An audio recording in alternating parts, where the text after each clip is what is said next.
Morning बच्चों। आज हम लोग पढ़ेंगे क्लास 7 का हिस्ट्री सेकंड पार्ट।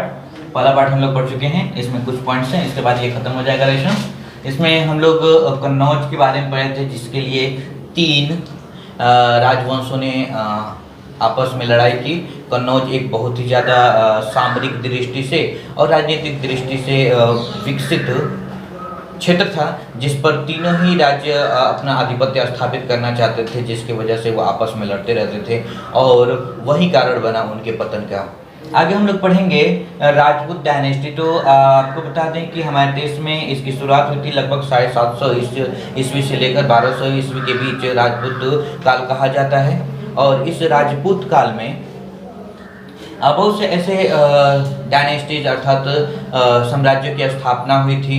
विशेषतः उत्तरी और दक्षिणी भारत दोनों ही हिस्सों में बहुत से राजवंश की स्थापना हुई थी और उनका पतन भी हुआ था। जानते हैं ये जो राजपूत डायनेस्टी थी, इनकी कुछ खास बातें ये थी कि ये आपस में लड़ा करते थे, ये स्टेबलाइज नहीं थे, ये हमेशा ही अपने क्षेत्र का विस्तार किया करते थे, जिसकी वजह से इनके पतन का कारण भी इन्हीं से शुरू हुआ था। ठीक है, हमारे देश में उत्तर भारत में कुछ खास क्या कहते हैं राजपूत वंश थे, जैसे कि चौहान वंश, प्रतिहार वंश, परमार वंश। ठीक है, ये कुछ खास डायनेस्टीज हैं जो नॉर्थ इंडिया यानी कि उत्तरी भारत में पाए गए थे। ये राजस्थान या फिर उत्तर प्रदेश के कुछ हिस्से में या फिर मालवा, मेवाड़ इत्यादि क्षेत्रों में फैले हुए थे। ठीक है, तो बताया जाता है कि ये जो राजवंश के शासक हुआ करते थे, अपने आप को किसी न किसी वंश से बिलोंग करते थे, अर्थात संबंधित रखते थे। और अगर मध्यवर्ती जो पुस्तकें, धार्मिक पुस्तकें, उनके बारे में अगर हम लोग पढ़ें, उससे अध्ययन प्राप्त करें, तो पता चलता है कि जब भगवान शिव के अवतार जो परशुराम थे, उन्होंने जब कसम खाई थी पूरे पृथ्वी से क्षत्रियों का नाश के लिए, तो उस समय और उन्होंने क्षत्रियों का पूरा विनाश कर दिया था, खत्म कर दिया था। और उसके बाद जो साधु संत इत्यादि हुआ करते थे, वो जब पूजा करते थे, तो जो दानव थे, राक्षस थे, उनके पूजा में व्यवधान उत्पन्न करते थे। तो अपनी सुरक्षा के लिए उन्होंने माउंट आबू पर्वत पर एक यज्ञ किया था और उस यज्ञ से 4 वंश उत्पन्न हुए थे।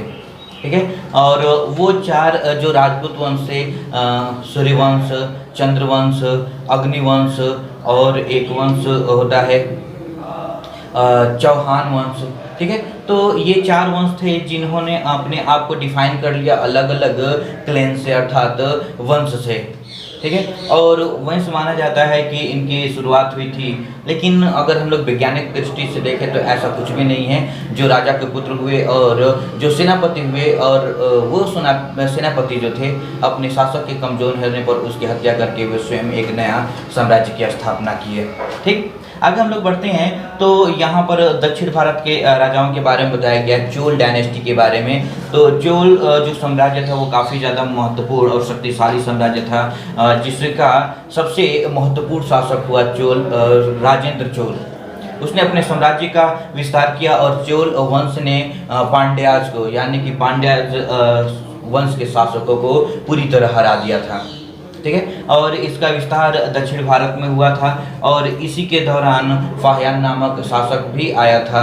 और याद रहे ह्वेनसांग नामक चीनी यात्री भारत आया था, जो राजेंद्र चोल के दरबार में रुका था और उसने दक्षिण भारत के शासन व्यवस्था के बारे में व्याख्या किया है अपनी पुस्तक में।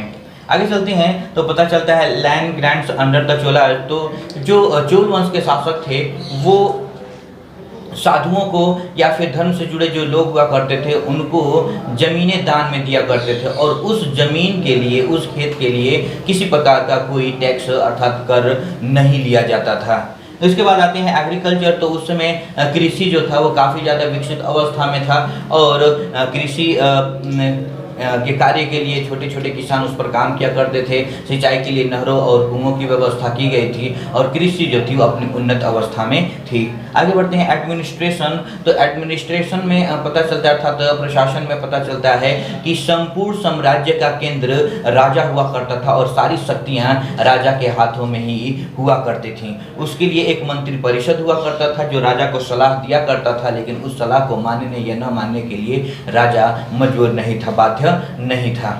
इसके साथ ही साथ संपूर्ण साम्राज्य को छोटे छोटे हिस्सों में, प्रांतों में बांटा गया था। प्रांतों को गांव में बांटा गया था। गांव का एक मुखिया हुआ करता था जो संपूर्ण प्रशासनिक क्रियाओं का संचालन किया करता था। ठीक है, यहाँ बताया गया है कि जो ग्रामीण की प्रशासन व्यवस्था हुआ करती थी, उस प्रशासन व्यवस्था में जितने भी परिवार हुआ करते थे गांव के, उस गांव में जितने भी वयस्क हुआ करते थे या फिर परिवार का जो मुखिया हुआ करता था वह प्रशासन में भाग लिया करता था।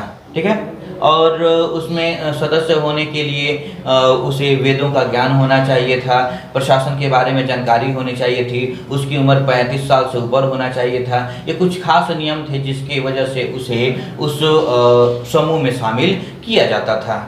आगे बढ़ते हैं तो टाउन्स एंड मार्केट्स आता है।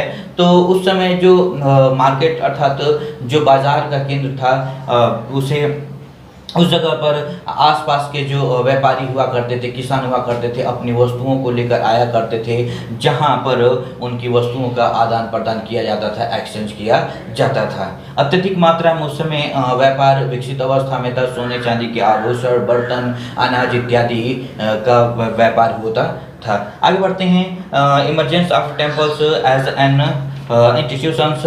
तो पता चलता है कि जो चोल वंश के शासक थे उन्हें स्थापत्य कला में काफ़ी ज़्यादा रुचि थी और उन्होंने अपने शासनकाल के दौरान बहुत से मंदिरों का निर्माण करवाया था। उस समय जो मंदिरें हुआ करती थी वह शिक्षा का महत्वपूर्ण केंद्र हुआ करता था और वहाँ पर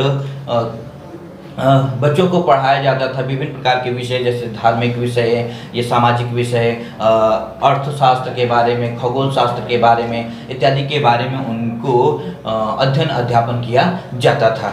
आगे बढ़ते हैं हम लोग। आखिरी हमारा पॉइंट आता है तुर्किश इन्वेजन, अर्थात तुर्कियों का आक्रमण। तो पता चलता है कि 990 ईस्वी से लेकर 1020 तक जो समय अवधि है, उस अवधि में बहुत से तुर्की व्यापारी शासक थे जो भारत पर हमला किए। उन्हीं में से एक था मोहम्मद गजनवी, जो कि गजनी का शासक था। उसने भारत पर 17 बार हमला किया, जैसे कि मालवा पर और मथुरा पर या फिर और भी तंजौर पर। उसने कई जगहों पर हमला किया। आखिरी हमला उसने सोमनाथ गुजरात पर किया था। ठीक है, और वो जब भी हमला किया उसने यहाँ पर तोड़फोड़ की, लूट मार किया और यहाँ की संपत्ति को लूटने का काम किया।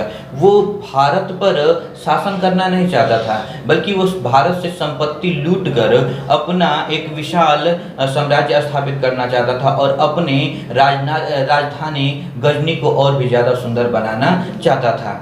ठीक है, उसके मरने के बाद, अर्थात मोहम्मद गजनवी के मरने के बाद एक गोर का शासक था जिसे मोहम्मद गोरी कहते हैं, उसने गजनवी पर हमला किया और उसके साम्राज्य को जीत लिया और एक स्वतंत्र साम्राज्य की स्थापना की जिसे गोर साम्राज्य के नाम से जाना गया। वहीं मोहम्मद गोरी भारत पर हमला किया और उसने भारत में इस्लामी साम्राज्य की शुरुआत की या फिर मुस्लिम साम्राज्य की स्थापना की थी। तो इस तरीके से हमारा यह लेसन ख़त्म होता है जिसमें हमने राजाओं और उनके साम्राज्यों के बारे में पढ़ा है और इसके आगे जो भी जानकारी होंगी, जो भी बातें होंगी, उसको हम लोग अगले लेसन पर पढ़ेंगे। जो भी क्वेश्चन होंगे आप हमसे पूछ सकते हैं। धन्यवाद।